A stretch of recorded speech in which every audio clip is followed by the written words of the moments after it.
Shout out to Jonathan Woodrow, who made us this wonderful tapestry. What a lovely tapestry it is. It's so many wonderful depictions of us just standing in front of our microphones. Yeah. Oh, this is cute. It's almost as if Jonathan Woodrow is in the building with us now. Do you think he is? I think he is in every building with all of us. So, upcoming, we have... Jonathan Woodrow, the alternative name for Jesus Christ himself. We have upcoming... Because he's a carpenter, and he... You know, they row wood. Row on the wood. Yeah. Carpenters are also known for rowing on wood. Yeah. Inefficient means of transport, but swearing, spoilers, and opinions are in this episode. Indeed.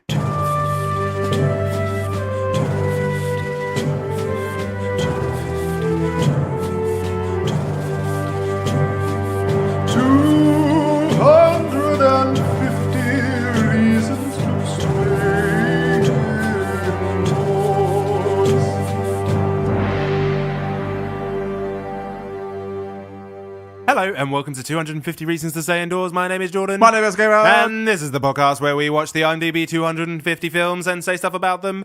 What are we watching this week, Kieran? This week we are watching Paris, Texas. Did you need to say the comma? Well, I feel like if I'm going to say it like the way it's written, yeah. Today we're watching Paris, Texas. But I don't want to have to leave that much space in between every single time I say it. That's a full stop amount of space. It should be Paris, Texas. Fair. Okay. This week we're watching Paris, Texas. Just imagine it at the end of a sentence. So, Paris, Texas. Okay, yeah. So that's the film we're watching this week. It comes from the year 1984, which I don't know, rings a bad bell for me. I think there's been some shitey films in 1984. I think there was the 80s is just a bit of a hairy period. It's the rapey 80s. That's the rapey 80s. It's that. And you ready? 240 on the list. Fuck. By the way, weird that we've accidentally done 3 films in a row, well, about to do 3 films in a row that reference France. Yeah, that is strange, isn't it? I feel like you've been fiddling with the numbers a little bit. I really, really haven't. I'm not going to let you do the next random number generating. Yeah. I think, well, I was initially thinking, step 1. Kieran was thinking, no, I'm not going to talk about myself in the third person. Yeah, come on. We'll not do that. I was initially thinking that it was like a trip from Paris to Texas, or it's like an exchange program vibe thing. Yeah. Like someone's in. Have you seen that film about the holiday when there's this woman in England and this woman in LA and they swap lives for like a Christmas or whatever it is? It's snowing in England. It's a rom-com film. Freaky Friday 2, from Paris to Texas. Whatever it is. But so there's a French person in Paris and there's a Texan, and they're like, one person's rootin' tootin', the other person's hawing, and they swap lives. So the person who's rootin' tootin' is on the Eiffel Tower, and the person who's hawing is, I don't know, eating a big burger or something, whatever they do in Texas. But whatever it is huge. And but no one fucks with anyone in Texas because you don't fuck with Texas, as we all know. Yeah. But now I'm like, well, the way that we said Paris, Texas, Americans say, I'm from Memphis, Tennessee, right? Oh, okay. So, like, yeah, maybe it's Paris in Texas. Right. So I think there might be a place. That might be right. Well, that's maybe part of it. Yeah. So I reckon it might be like... Just about the town Paris in Texas. Yeah. Or like you see how in London there's like a little Venice where there's just loads of canals and stuff. Maybe there's like a little Paris in somewhere in Texas. Where all the dirty French people culminate in Texas. Whoa! Okay. So I think what you were saying, where I think it's going to be about maybe potentially like an artist that's gone from Paris over to Texas, and it's about how maybe a dirty French artist, a dirty French artist. Yeah, sure. How their art style doesn't. Maybe they're really successful in Paris, but they're not so successful in Texas, and how the two cultures don't necessarily combine well. You know, like the thinking in Paris isn't the same as in Texas, and maybe it's a struggle for them to find their feet. They have to become a new person or something like that. They're not very successful. Yes. No. Yes. No. Should we go and watch the film? Yeah. By the way, rated R. Ooh. 2 hours, 25 minutes. Ooh. Yeah. I feel like the rapey 80s are going to be very much around. I don't like it. Nor do I. Okay. All right. Let's go watch it. See you on... No. See you on the nope. See you on the nope.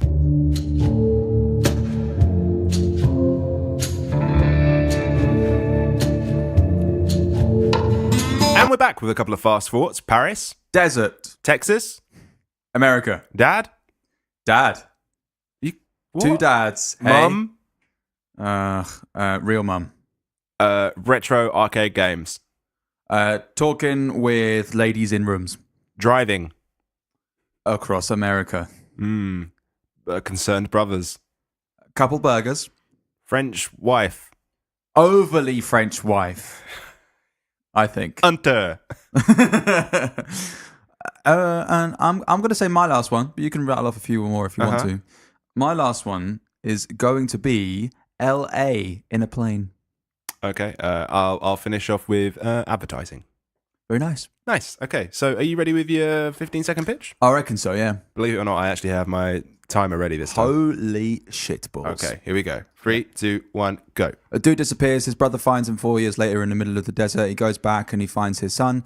And the guy and his son decide to go and find the wife, like the long lost mum. They go find the long lost mum in Texas somewhere, and she's in kind of dire straits. And they find her and they split up, but she's back with the kid again. 21. How do you feel about that one, Keiran? I don't feel good, Jordan. No? I don't feel good. No, because I was like, you know what? This is going good. Like, I was halfway there. I was like, no, I reckon I can tie this up. But just tying that knot wasn't happening. No. Just tying the knot. Okay. Well, I'm sorry. Do you want to do a synopsis then? Like a proper one? Actually go for it. Yeah. Yeah. Okay, so the film starts with, Travis. Yes. Can't remember the actor's name. He's walking around in the desert, and then he finds does he like pass out or something? I can't remember. He either finds or passes out. No, he goes to this bar. Right. And okay. And the thing in the bar is just like, help yourself. Yeah. But he finds a freezer full of ice. He takes some ice and passes out. The guy from the bar takes him to the hospital, and the heavily presuming German doctor in the hospital takes care of him and calls him a mute because he doesn't say anything. Somehow gets in touch with his brother, I guess from identity cards or anything else that Travis has in his pockets. And so the doctor calls the guy in his brother who lives in LA. He makes signs for billboards, and I think pretty sure him and his wife work together. And so the brother comes all the way to Texas, picks up Travis. They are going to go back to LA so that Travis can live with them. And Travis has been gone. He's disappeared for 4 years. And in fact, Travis's brother and his wife have presumed him dead. And so Travis's brother, who is called, wait for it. He's not called, wait for it. Walt, thank you. So Walt and Anne are Travis's brother and sister-in-law. Yeah. And they took care of Travis's son, who is called Hunter. Or normal speaking people, Hunter. There you go. Which is another dig on the French there. Yeah, thank you. It's all right because I had digs on the English before. So yeah, some pretty deep ones as well. Yeah, I'm sorry about that. So they've been looking after Hunter since he's been gone.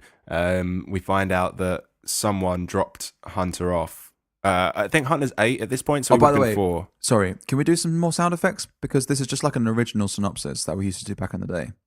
Right. And the thing I'd like to keep from the updated synopsis is the sound effects. Okay. But you don't signal them; they just happen. They just happen. Yeah. Okay. Yeah. What if they don't just happen? Well, because we're naturally going to swap, aren't we? When Are we do the synopsis. I mean, I think so. Okay. And if they naturally don't just happen, I'll just do them underneath. I'm scared, Keiran. No, it'll be fine. It'll be fine. I don't know. I won't just say I'm scared and stuff like I did on previous episodes. Yeah, I think those weren't really sound effects, were they? They were just repeating what was said. I mean, we both did that. We're both guilty of that. As charged. So he was 8 years old. I'm 8 years old. So he would have been 4 when he got dropped off, and Walt and Anne just looked after him, and he sort of became almost like their own son. So Travis turns up, and he doesn't really speak. He doesn't say a lot. He does eventually sort of like he drives back, and he's weird. Like he does some weird shit. Like he doesn't really seem to sleep. And he like cleans everyone's shoes, like polishes them, and then leaves them all lined up in a row outside. And Anne is like really pleased to see him. Walt's like glad to have him back and all of that. Travis. Yeah, and Hunter is somewhat maybe confused, doesn't really know what to sort of expect. They don't really have much of a relationship to begin with, and Travis suggests asks if he could walk Hunter home from school one day. So we cut to him waiting outside the school, and we can tell that Hunter at this point doesn't really get along with him, or doesn't really want to sort of get along with him. He says to his mate, "Can I go home with you?" And his buddy's like, "Sure." And so they all go back together in his mum's truck. Yeah, and I guess Travis just walks home. It's pretty sad. Yeah, but then that happens. So after that, Walt decides to dig out some Super 8, which is film of when. What the fuck is that, by the way? Super 8. Yeah, I've never heard of that before. have you not? No. Is it basically you record with a camcorder, but it records onto tape? Yeah, I think Is that so. what it is? It's just Like a home cinema thing? Yeah, it's just like a very early home recording sort of That's thing. mad. That's mad. That's definitely before my Yeah, I've never seen time. one. I know there was a Spielberg film called Super 8, and I thought it was as in superhero, 8 superheroes. I just think about Super S when I think that. Super S, what's that? Dude, the Super S that you draw with the 3 lines. Oh, okay. And then you connect the lines. Yeah. So anyway, they watch some family footage of Hunter and Travis, and Travis's wife, whose name I forget, Jane. and Walt and Anne, and they've all gone out to the beach or something like that, and they're all happy families. And afterwards, Hunter is he says goodnight to Walt. He calls Walt Dad. Dad. And he's like, "Good night, Dad." Good night, and then he looks at Travis and says, "Good night, Dad." And Good it's night, Dad. I got 2 dads. So then we have another scene where Travis is again waiting outside the school, but now he's wearing a suit because the maid teaches him how to dress like a rich dad. So he's got a suit and a hat, and he's looking all posh. And this time Hunter's sort of copying him, he's imitating him, and they start walking, but they're walking on opposite sides of the street. So they are effectively walking home together, but not next to each other. And then we see later Travis is just well, fuck this. Now I'm just going to cross the road. And they cross the road and then they walk home together. Well, that's the point where I reckon he feels confident that Hunter isn't going to feel ashamed, that no one from school is going to see that he's walking home with his dad. Oh, okay. I thought it was just a confidence thing in himself. He didn't feel confident enough to walk with him. And then he needed to work his way up to it, sort of thing. Well, maybe it's a bit of both. Yeah, maybe. So that happens. And then, so we get this scene where Anne is talking to Walt, and she's basically sad because she feels that Walt is trying to sort of drive a wedge between Hunter and them because Travis is the rightful dad, sort of thing.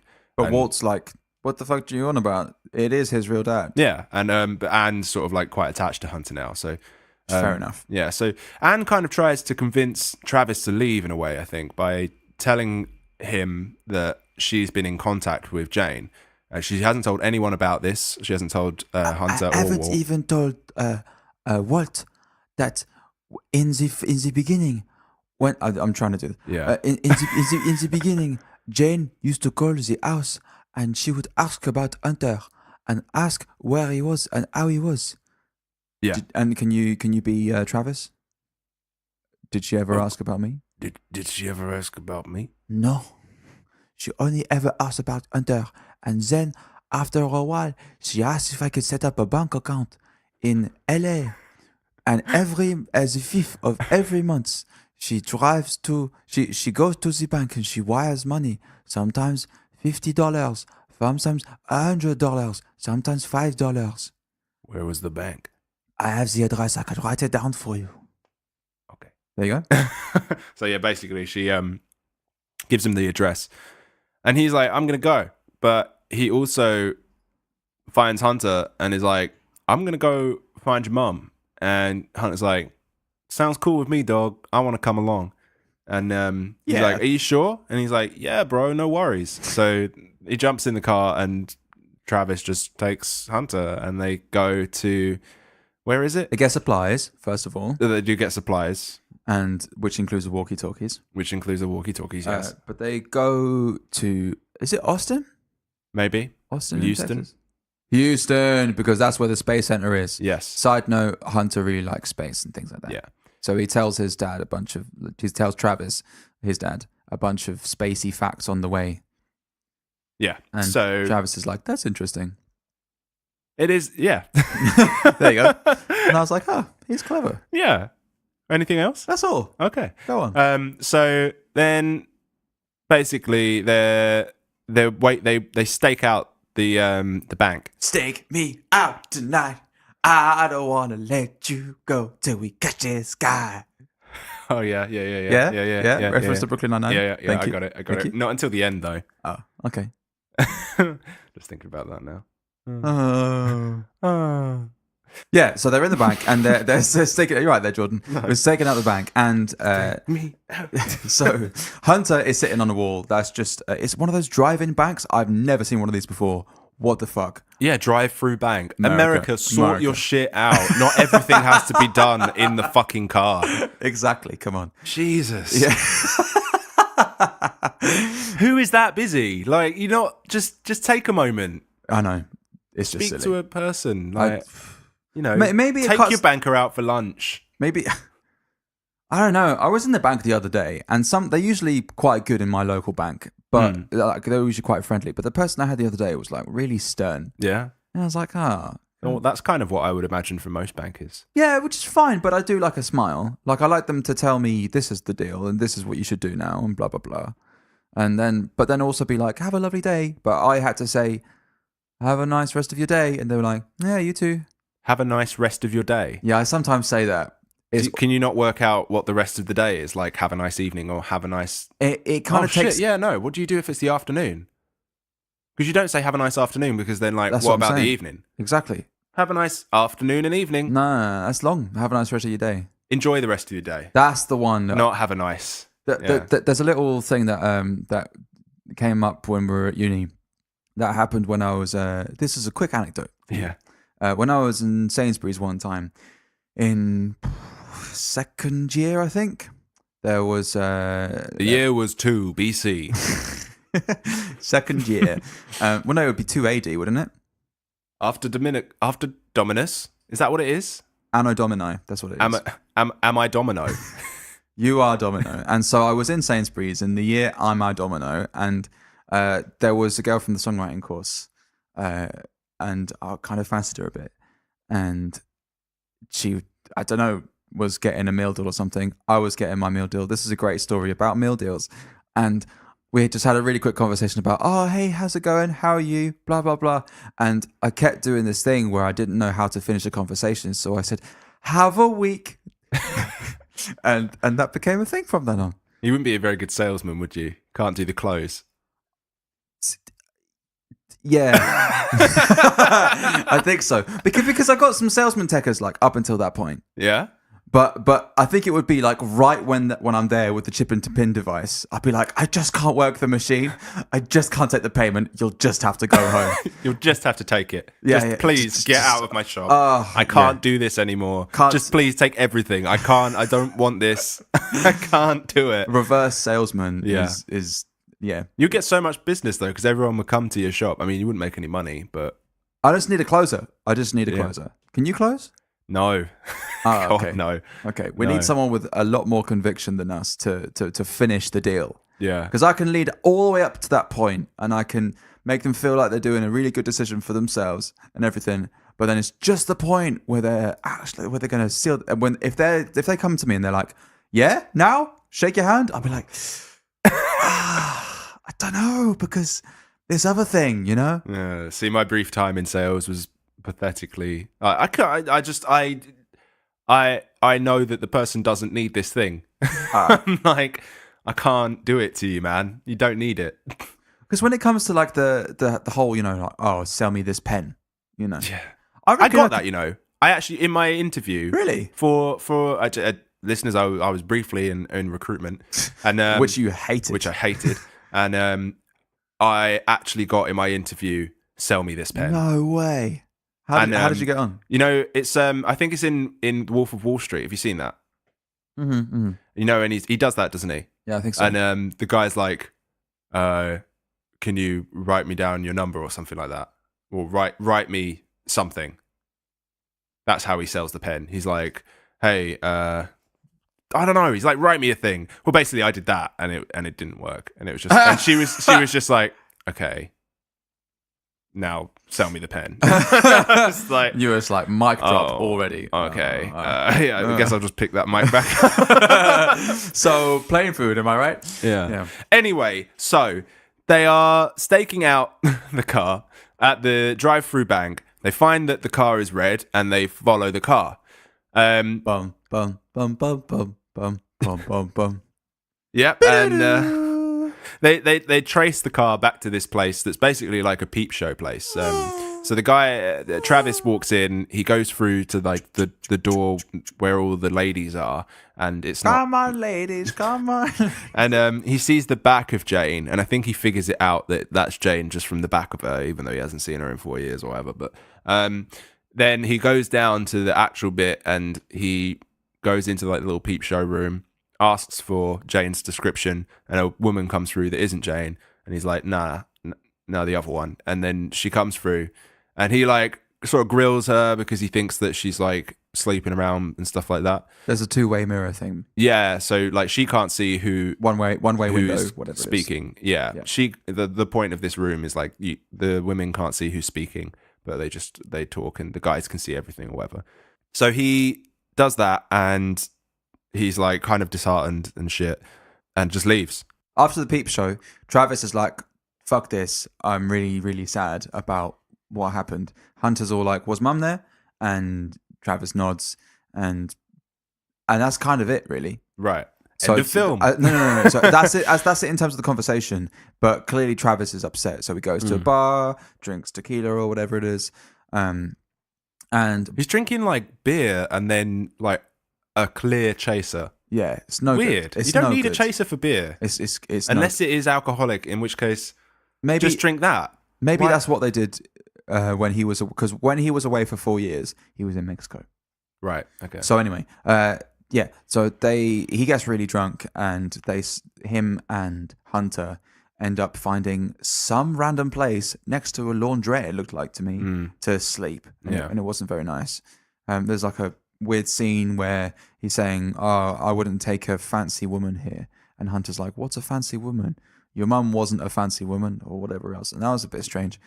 The next day, they're driving away, and they're at a crossroads. Hunter's like, "Let's go back to Houston, Dad." Or he just says, "Left, Hunter Dad," makes the decision, doesn't he? Really, which is kind of cool. Yeah. Like left, Dad. Yeah. Travis puts him up in a hotel and leaves a voice note for him, like on a tape. He basically says, "I'm off, son. See you later, mate." Yeah, and he couldn't face doing this in person. So what he ends up doing is he leaves that recording for Hunter. He goes back to the peep show place. By the way, the peep show place is not as if it's always sex. It's just a lot of the time. No, it doesn't even seem like it's geared up to be anything sexual, really. There's some girls who do that, but it's mostly like talking. Yeah. So Travis goes to the peep show place. He finds Jane. Yeah. Jane. Yeah. So he speaks to Jane again. That's a stage name. And Jane.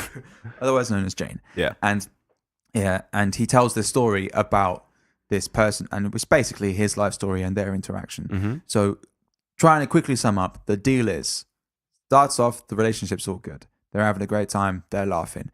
Then she gets in a bit of a shit way, and she's upset because the money is not regular, because all he wants to do is spend time with them, but which means that he quits his job every now and then because he wants to spend more time. But then when the money runs out, he gets a new job. She gets pissed off that there isn't regular money. So he gets a more consistent job. After Jane gets pregnant. Thank you. That everything sort of changed, but it didn't. Exactly. Basically, things turn real south. There's one point where he gets mad aggressive. Because he's drinking a lot now. Thank you. He's drinking a lot now. Does he chain her to the stove or something? Because he says that he reckons he puts a cowbell on her so that he can hear her if she tries to run away. And then she tries to run away and he hears her, so he chains her to the stove, and then he wakes up and the trailer that they're living in is on fire. And then he tries to find Jane, and Travis tries to find Jane and Hunter, and they're gone. And he just leaves and walks off to Mexico. That's basically it. Yeah. Yeah. Well, let's just wrap it up quickly, because this is basically the end now. So he basically tells Jane that he's brought Hunter with him, and that he's left him in a hotel, and he tells her where. Then she goes, finds Hunter, and he's like, Travis is watching from like a car park, like miles away, like just watching to make sure that it sort of all goes fine. She's like reunited with Hunter, and it's all like good now, and that's pretty much the end of the film. Like Travis just drives off. Yeah, thoughts on the film? I had a bunch of beefs. Mm-hmm. I generally got really into it towards the end. Like that last hour, I was glued to it. And it was from the point when they were making their way to Texas again to find her that I was super involved, and I was really into it. Everything about the film from that point, I really enjoyed. Okay, I didn't enjoy it at all. Wow. No, Wow. I really struggled with this one. Should we hit some beefs? Yeah, sure. My overall beef, like my arching beef of this whole film, the reason why I didn't enjoy it. Is there a sound effect for the overarching beef? Arch. Nice. It felt like nothing was really happening. Like, I was because I watched this film in 2 parts. I don't know if maybe that had an effect, but I was just so bored that I had to just stop, basically. Oh, really? Yeah. But I was describing the film so far to someone at work, and like in describing it, my point was that nothing had happened, and I was describing it. I was like, oh, stuff has happened, but I just like don't care. Like I felt like all the conversations were super dragged out, like and like there was just a lot of information that was not really making me feel any more attached to the characters. I didn't feel like sympathetic for any of them, and I feel even like my whole thing was like, I'm waiting to hear what happened to Travis. Like that's the only thing I'm interested in. Right. Like, I literally didn't care about anything else. And when I found out that it was just like the caravan burnt down and he just walked off, like it didn't make sense. It didn't make enough sense that like he felt bad, so he just fucked off for 4 years to Mexico. Like, why? That's not. I was like, there must be some sort of like money issues, gambling, like he's got debts, someone's trying to hurt him, so he had to leave so that they weren't in trouble, or that he'd actually like been physically very abusive and like beaten them and realized that it was wrong and like had to separate himself and go like, you know, full on like pilgrimage and disappear for a while. But it didn't seem like that. It was just like their relationship wasn't working and he wanted it to work, but it wasn't. He got himself into a bit of a state. They both did. And then there was like a fire and they disappeared. And he's like, okay, well, I'll go. He doesn't even know that they're alive. Like, he doesn't know that, like, what he does. If as he stated, they're the only 2 people that he loved, but he didn't make any effort to find out that they were okay. Like, I mean, they're obviously they weren't there, so they'd escaped, but does he know that they're going to be okay? Like, they might be in trouble, they might have been kidnapped. What if someone broke in and fucking set the whole place on fire? Well, Like, he was probably thinking that I caused this, and so for me to be as far away from them as possible is going to cause them to be safer. So the further away I can be, the safer they'll be, because well, clearly when we're close, I'm not good for them. that's valid. That's fair. Like, yeah, he might think that. But why would he not, like, call his brother and, like, say... Because of mad shame. It's mad shame about it.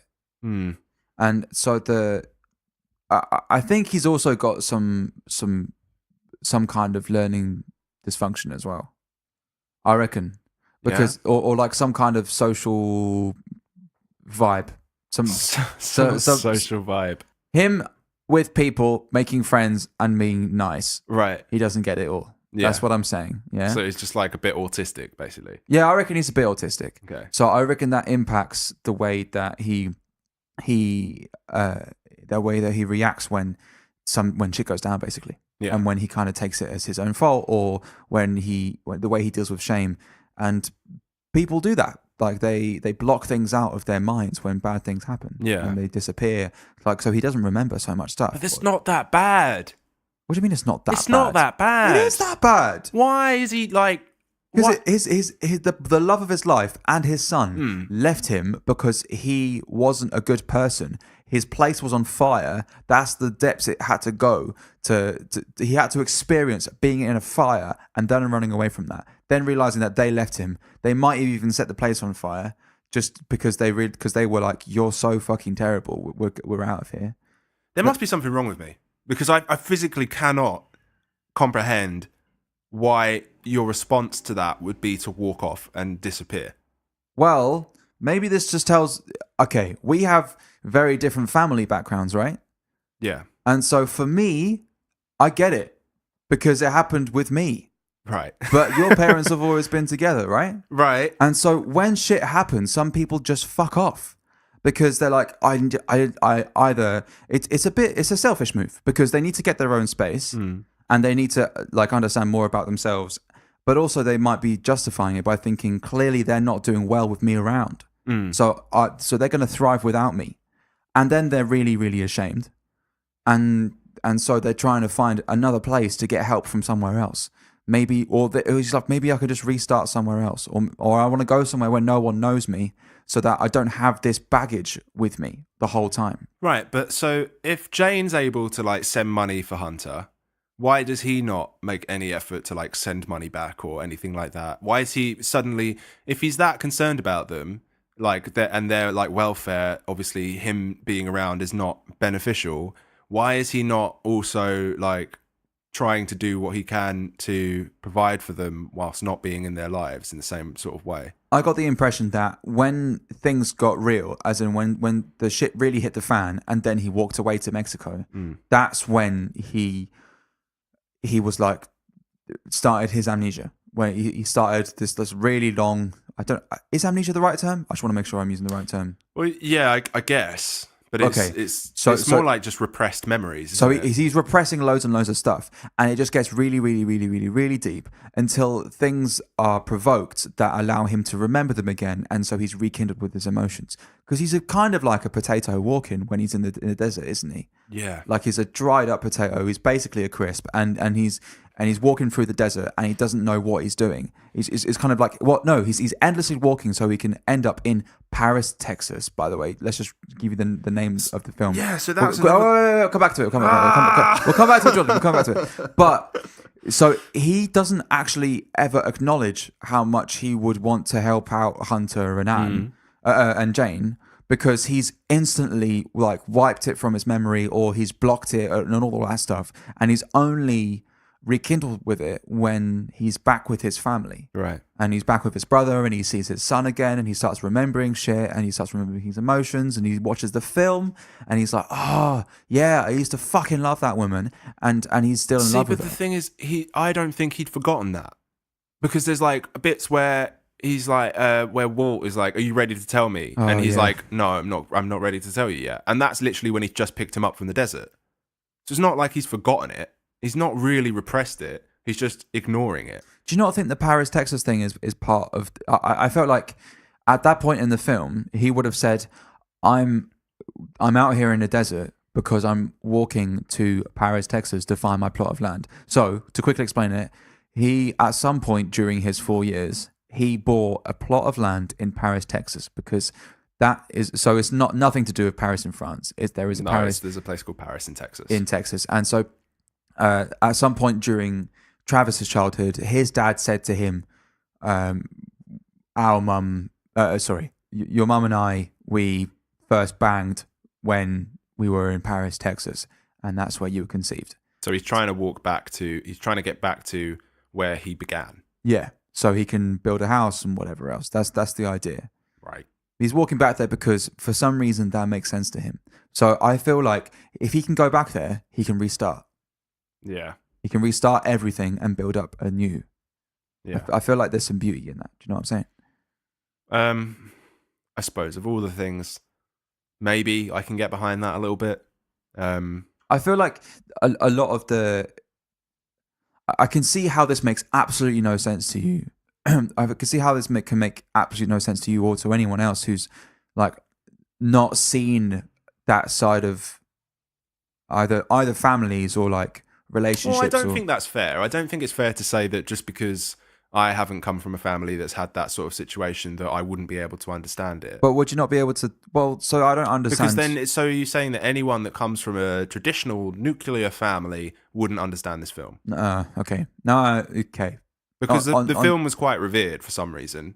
Like, a lot of people say that it's really good. I think it's great because I'm of sure the storytelling. it's not just people that have had like parents split up. Okay. In that case, it's because of the particular way that you've explained, like how you don't understand that someone can just walk away and not show their love after time. That's the specific thing where I'm just trying to locate where it is that comes from. Do you know what I'm saying? Yeah, it's for me. It's like I can understand the concept of it and walking away. Yeah, it's the length of time and the lack of contact. Okay, that's what I'm struggling with. Is the fact that it's 4 years and he had no intention of going back. It was only because his brother found him, and he had like no contact whatsoever.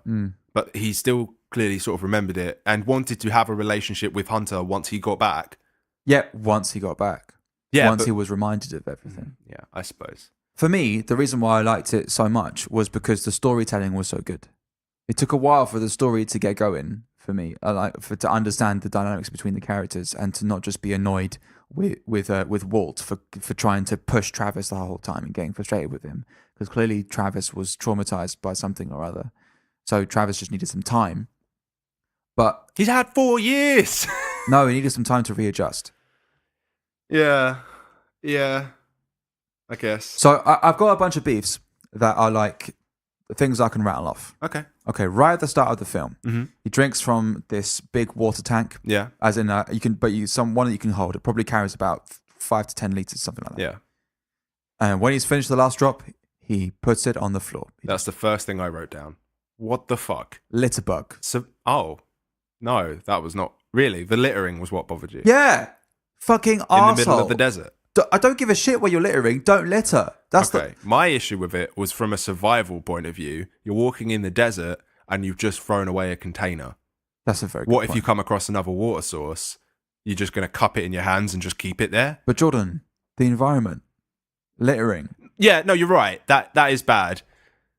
But yeah. Also, okay. So you can be Bear Grylls and I can be Greenpeace, and that's okay. Yeah, I suppose. I don't know where that came from either. I was just like, all of a sudden, I was just like, man, fucking survival 101, mate. Like, come on, this is basic shit. Acting like I could fucking survive in the desert. I don't know, maybe you could. No.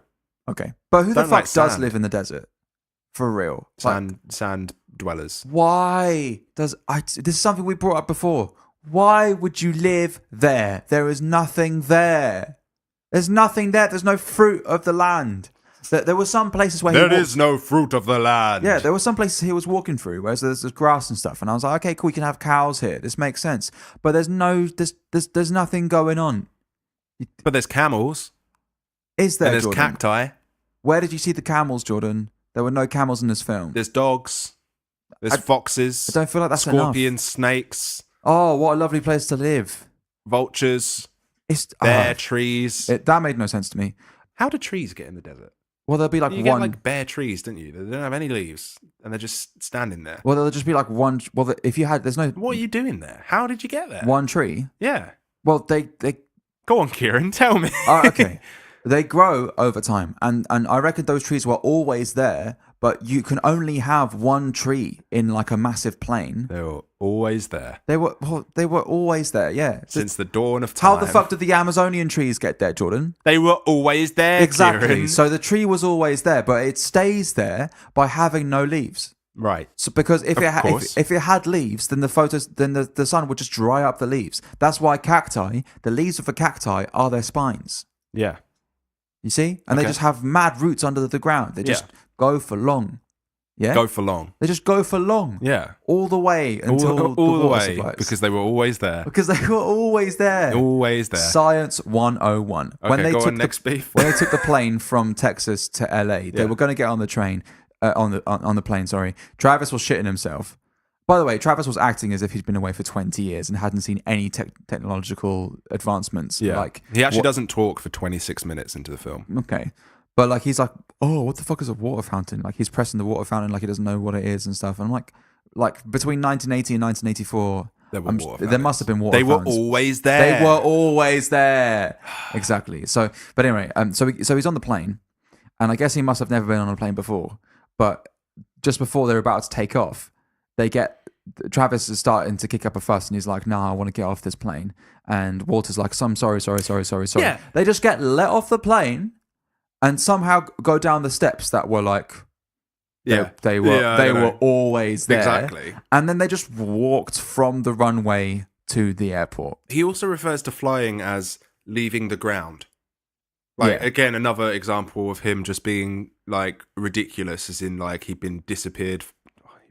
He had been disappeared. He had been disappeared for 20 years gone. Yeah.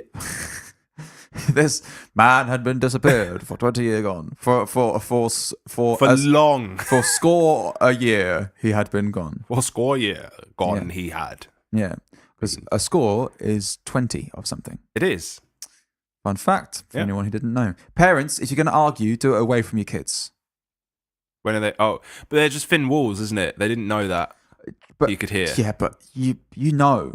Because if the kids, like, there must have been other points where the kid's been loud, for instance, and they can hear it next door. Yeah, maybe. So, like, oh man, just anyway. But right at the end, Travis left. Yeah. Why did he have to leave?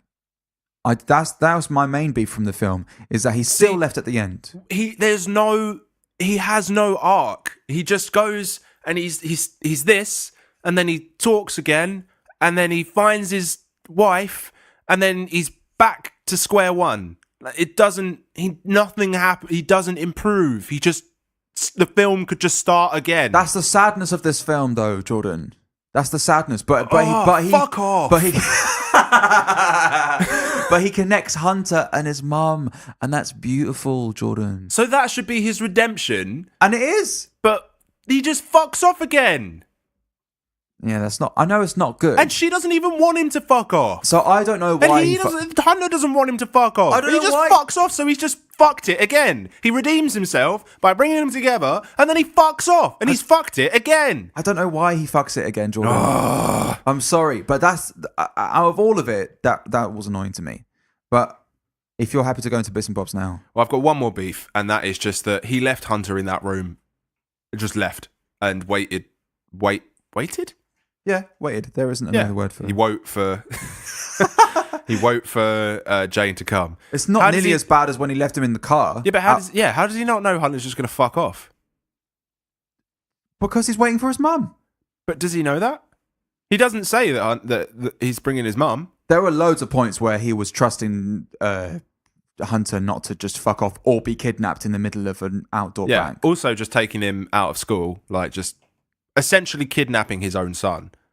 Yes, there would have been some really difficult phone calls that they got back at the place. Okay, so that's my bits. That's my beefs. First little bit and Bob, just a little trivia for you. Apparently, it was one of Kurt Cobain's favorite films. Okay, cool. Yeah, it's all right. All right, that's. I couldn't find much about this film. I was like looking it up, and I'm like, this is supposed to be a really good film. It's on like the BFI film list. Yeah, and like. I don't know. No one seems to say any. There's nothing. I was like expecting like this film was filmed off of the back of an elephant, and that's why it's so incredible. But it was just like, no, it's just a film. I reckon out of all of the big elephants, out of all of the big animals that you could film things off of, an elephant would be a good one. Why? Mostly sturdy. Right. Get a lot of equipment on it. Yeah. High vantage point. Yeah. And if you wanted to get an even higher vantage point, you just put a GoPro at the end of the trunk. Yeah. And just get it to go. And then it would be a big sweeping. Or it could hold the mic, couldn't it? Yeah. So it'd be the boom operator. Yeah. That'd be pretty cool. And the ears would pick up everything. You'd have to have a massive fucking pair of headphones. Or just like, oh, okay, yeah. What were you going to say? I thought you were going to be like, turn the elephant into some sort of recording device. Like, just like hijack its brain. Attach like a... Hey. What? That's a bit brutal. I'm not saying do it. I'm just saying, if we're talking hypotheticals here. Yeah, I mean, I'm just saying domesticate the animal, but you're saying, Oh, no, I love elephants. I wouldn't want to do anything horrible to them. Okay, good. They can paint themselves. That is true. Yeah, they can paint self-portraits. themselves. How fucking mad is that? And they're the only other animal that buries their dead. as well as us. Oh, really? Yeah, there was a story about a woman that like passed out in like the savannah or something. Yeah. Woke up to a herd of elephants burying her. That is fucking scary. Yeah, I mean terrifying, but also really cool that they were like, "Oh, this poor person is dead. Let us bury her." But I don't think my knee-jerk reaction at that point would have been, "Thank you so much." What the fuck do you do in that situation? I think you just sit there and allow yourself to be buried. No, I don't want to freak the elephants out. Yeah, but then you're buried. Nah, but I mean, they were putting leaves over her and shit. Like, not like digging a fucking 6-foot hole and then dropping her in. Oh, okay. When they bury their dead, they like, cover them. Then again, you can lower the coffin with the trunks. Yes. This is how these things work. So elephants should work in funeral homes. Yeah, funeral parlors. Funeral parlors. I was trying to work. It's not funeral homes, is it? Do you reckon in the funeral parlors in Some Like It Hot and Once Upon a Time in America there was an elephant that was just kind of behind the desk doing some admin? Yeah, like, what in the speakeasy ones? Yeah. Just operating like the champagne, just like coming out of its trunk, like a big like display. Would hold the canapes on its ears. Yeah, I don't think its ears are that dexterous. It'd be pretty cool. They don't all have massive ears as well. That's a specific elephant, I think. I'm just picturing elephants with massive ears. Anyway, they had mobiles in 1984. Kind of weird. At one point, there were windscreen wipers that were moving, like windscreen wipers do. Yeah, and it was the same tempo as the music that was being. Oh, that's cool. Why? Yeah, I think I noticed that. That was nice. That was a nice touch. Why did they shave his beard? His beard looks really cool. Oh, I don't know. I kind of like the moustache. Moustache was strong. Yeah, but I was really into the beard. When Hunter said "Good night, Dad" and then "Good night, Dad," yeah, that I was like, super super cute. Why don't people in movies lock their cars? Because there's no one on set that will steal it. But they're not on set, Jordan. They're in real life. Okay. No, you got me there. You see? Well, no, there's just places, aren't there, where people don't really lock their cars, where they just think it's safe. But out the back of a peep show place, yeah, not great. Not great. No, probably not. Genitalia tab, 2 titties. Is there? Yeah, when they go upstairs, when Travis initially goes upstairs okay. to find them, and there's that woman just walking around with her tits out. Right. Whilst the band is rehearsing and stuff. Yeah. Yeah, I teared up when Jane went to the hotel room and then hugged Hunter. Yeah, that was a nice little moment. That got me. Yeah. That's my bits and bobs. Okay. I don't. Just got more beefs, to be honest. Oh, okay. If you want to go back there, we can. I was a bit annoyed that like the song that Anne sung to Hunter went to get him to go to sleep or whatever. Or there was a bit where she sang a song, or she was humming a song. That was Frère Jacques. Yeah, just like this woman is already so fucking French. You don't need to like take the one most French thing that everyone knows. She was way too French. Just French. Her accent was not convincing. If she's been in America for that long, she would not still be that French. I don't think so anyway. Yeah, like they was having up. And it was also just like it was so French, and the language was so ridiculous. It was like trying so hard that it made it sound so unbelievable. Like, tell me where you are, Hunter. Tell me where you are. Yeah, silly. But her singing Frère Jacques did make sense because in the thing, he's like, Brother Jack, go to sleep. Yeah. That's what the line is. Go to sleep, go to sleep. Ring Someone the bells. Sonne le matin, which means like ring the bells and stuff. Why would you ring the bells when you go to sleep? And then she goes ding dang dong. Classic. French people. It's a banger.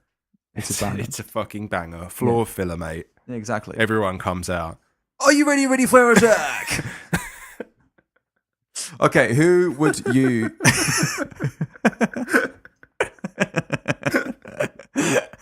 Are you ready? Yeah. Ding dang dong on the ones and twos. If you were to be someone in this film, who would you be and what would you do, Jordan? Right, you're not going to like me for this one. Don't kill yourself. No, I'm going to be Hunter and I'm going to kill myself. And actually raise the stakes. No. Okay. I'm going to be Travis's brother Walt. Yeah. And I'm going to make him fucking tell me. I'm What, not having straight it. away? I am not funding his trip to find Jane without him telling me. Well, because there's that scene, isn't there, when they're on the billboard thing. Yeah. And like Walt flips out and he's like, just God damn it, I've had enough of this bullshit. Tell me what happened. And he's just, and then Travis is just like, I'm gonna need some money, and he's like, oh yeah, go on, take the money, whatever. Like, I would not have given up at that point. I'd be like, no, fuck this shit. You fucked off for 4 years, leaving your kid with me, which is fine. You know, I like the kid, he's great. But, you know, I didn't have a kid because maybe I didn't want one, you know, but now I've got one now. And you've not said anything. You've disappeared. I've then come and collected you from Texas. I've fucking gone miles and picked you up. And you weren't even intending to come back. You just basically almost died. Now you're here. You barely said anything to me. You're a fuck. And no, I'm not having it. I'm not having you just fuck off again. Taking my money and just no. Tell me what the fuck happened. I just need to go. No, absolutely not. I can't tell you. If you go, you can go. I mean, I can't keep you, can I? But like, you're not taking my money, and like, fuck you. You'll probably just walk at that point. Yeah. Well, then. That's it. I just think like Walt was way too accommodating. Yeah, he was quite. I think there is a line that he. Yeah. Yeah. You know, there's like, I mean, they're brothers, but you know, Walt's his brother, but Travis is Walt's brother. You know what I mean? Like, there's a duty on both sides. Yeah. So that's. I mean, I don't know how much I'd change the outcome of the film. I'd probably just make it take a little bit longer for him to get to Jane. And also, he wouldn't be able to hire a car. Yeah, that's what I mean. Like, he'd walk. It would take longer. And he probably wouldn't be able to. I mean, he wouldn't be able to take Hunter. That's for sure. Mm-hmm. Yeah. So Hunter would stay in school, he'd get good grades. I wouldn't be surprised if like at some point the bloody Walt and Anne were so worried about Hunter, because here is his, sure, it's his dad, and they're going on an adventure to find their mum. But at the same time, like, I might call up like Houston police and be like, okay, my son should be with this guy, or the kid who has been my son for the past 4 years is with this guy. I don't want you to arrest him. I just want you to observe them, you know? I don't know if that's how the police work. You're just hiring them as private eyes in that sense, aren't you? Or maybe just hire a private eye.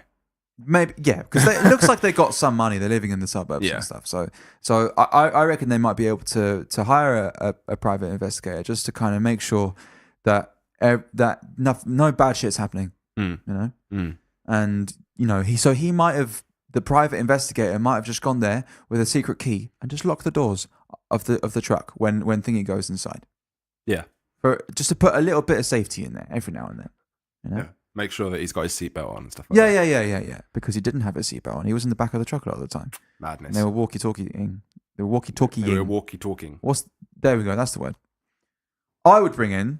I would be Travis. Right. And at the end of the film, I would sort custody. You would sort custody. Yeah. I'd be like, listen, I fucked up, but I'm going to stay and I'm going to sort custody. And I'm going to be weekend dad. Yeah, exactly. Or like by-weekend dad or something. By-weekend. Why so specific? Well, every other weekend. Oh, no. Like, well, he could be weekend dad, but then I really like the walks home he does. So maybe it'd be cool if like Hunter lived with weeknight dad.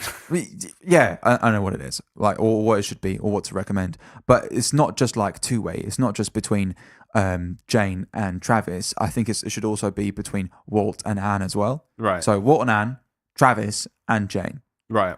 3-way custody.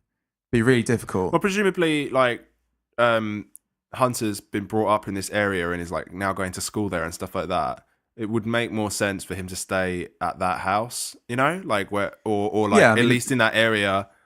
Sure, I think it just depends. Jane and Travis sort their shit out. Yeah, because they've got a lot of personal things to deal with. Yeah, but Hunter does have a lot of agency he's very certain about what he wants to do and where he wants to go. For an 8-year-old child, he's very self-aware. Yeah, he really is. Who would you bring in?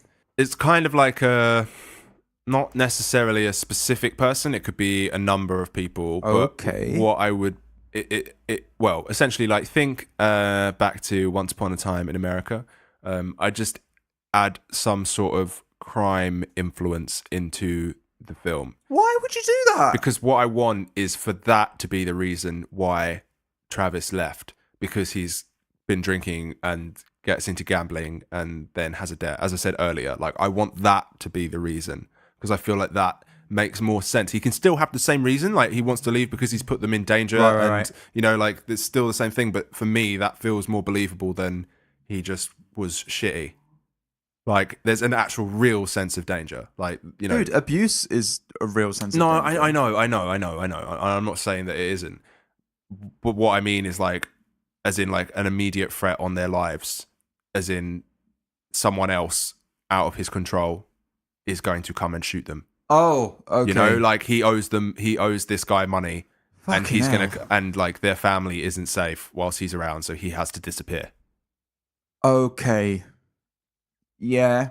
Okay. I feel like that really changes the film. It does, yeah. That but puts mad implications. it gives a on nice, everything. like, it can change the ending of the film as well, in as much as, like, there's, like, a final confrontation, or, like, he has to pay them off, or, you know, Because is he not still going to be running away from them the whole time throughout the well, film? maybe, yeah, but maybe he can, but it would make more sense for him to leave again in the end. So Weekend Spy Secret Dad.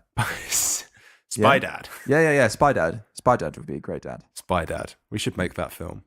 Spy Dad would be quite a sad dad. Who would you cast as Spy Dad? Oh, that's difficult. Because, okay, I'm picturing someone not tall. Will Ferrell. That's just, no. No?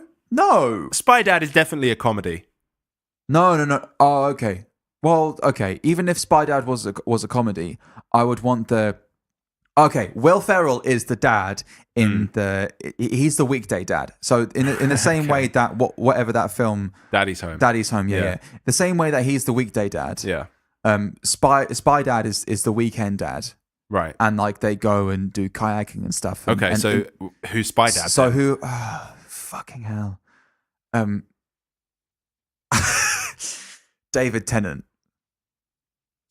Yeah. But it's still no. Russell Crowe. It's not. Yeah. I don't know. I don't know enough spy actors. I don't know enough spy kind of actors. I don't want to say Daniel Craig. No, not Daniel Craig. No, do it. Dude, with Will Ferrell. That would be funny. No. Idris Elba would be fucking hilarious. How hilarious would that be? Yeah, that'd be quite good. I don't know. I'm not wholly convinced by that one. I don't think Imagine Idris. Works. Idris coming in. Yeah, he knocks on the door and like so he rocks up in his fucking swish car. Yeah, hello. Yeah, it's like Idris Elba. Will, how's it going? All right, and he talks to his ex partner. I don't know, Sally. You all right? Yeah, and it's clearly the same way that in Don't worry, no one followed me. Same way that in Luther, like he still has feelings for yeah, you're right. Yeah, I'm all right. No, I don't want a cup of tea. No, fuck you. Fuck you. No, fuck you. I'm off. Harry, let's go, mate. Let's go. Why is the kid Harry? I don't know. Who's Harry? The kid's name's called Harry. Okay. We're going snowboarding, and then they go snowboarding. Yeah. All right. So who would you bring? Darth Vader. Okay. Nice. What's he doing? I am your father. Okay. So the point Travis is Travis the whole time. Yeah. Yeah. And at the beginning of the film, you got Travis and you got Walt, and he brings them, and they eventually, after like half an hour, they eventually come to LA, and they walk through the front door, and Hunter comes down the stairs. The next time that Hunter turns around and looks at his dad, instantly, Darth Vader, I am your father. Right. Then turns back into Travis again. Oh, I don't like that. Just for that line. Don't like Just that. for that line. Because also, Hunter really likes Star Wars as well. That's so fucked, Kieran. What do you mean? What? That doesn't make... Right, I've got a better one. No, I've got a better entrance for Darth Vader. Okay, go. Right, so that scene when Travis turns up in the suit and he's talking to his friend and he's like, who's that? Oh, that's my dad's brother, but also my dad. You got two dads? Just lucky. Guess I'm lucky, I guess. And then Darth Vader just walks up behind him and then he's like, I am your father. Like, 3 dads! Yeah! And this one's got a spaceship. Yeah, but then you're really, really undermining Walt. You're really... Yeah, Travis is just like, oh. Yeah. Travis is like, okay, now I've got no way of rekindling my love. Well, I mean, but Darth Vader is like missing most of his limbs. So he's really like half a dad. So it's 2.5 dads. Yeah, but on the surface, he's got all of them, I guess. On the surface. Or maybe on the surface of the issue, and But also the way that we're thinking about three dads, Yeah. Walt and Travis were always around, like in the old video clip as well. So maybe Darth Vader would have to be in the video clip too that he watches. Just like hitting a beach ball on his own because like he's not really part of anyone. He like throws the frisbee really far and high in the air and has to run to try and catch it again. That's really sad. Yeah. But no, Darth Vader. There you go. Yeah. So would you stay indoors for this film? I would. It hit home for me, and I liked it. Would you stay indoors? No. Okay. No. Not a chance. Not a chance. I don't know. I really, really fucking liked it. I really, really got fucking bored. Okay. So it took a while, but I got there. Yeah. No, okay. Way too long. Where did you watch this film, by the way? I watched it on Amazon. You can get a free trial for the BFI pass. There's like it's in a selection of BFI films. So you can get like a 7-day trial. So you can just watch it for free on there if you have Amazon Prime. Quick side note on BFI. Yeah. The other film I remember, there must be other ones that we've watched so far. I think The Passion of Joan of Arc and Yojimbo are also in that list. And The Hunt. And The Hunt. So I reckon 1 in every 4 films is going to be a banger that everyone's going to like. And 1 in every 4 films will also be one that 50% of people will like, and 2 out of every 4 films. Yeah, I did like have a scroll through it, and it did look like a lot of obscure films. Okay, but also I just watched this one, and I was not impressed. So I was like, "Fuck the BFI." These are going to be great. Maybe they're good. So yeah, next week we are watching Room. There we go. See you later. Bye.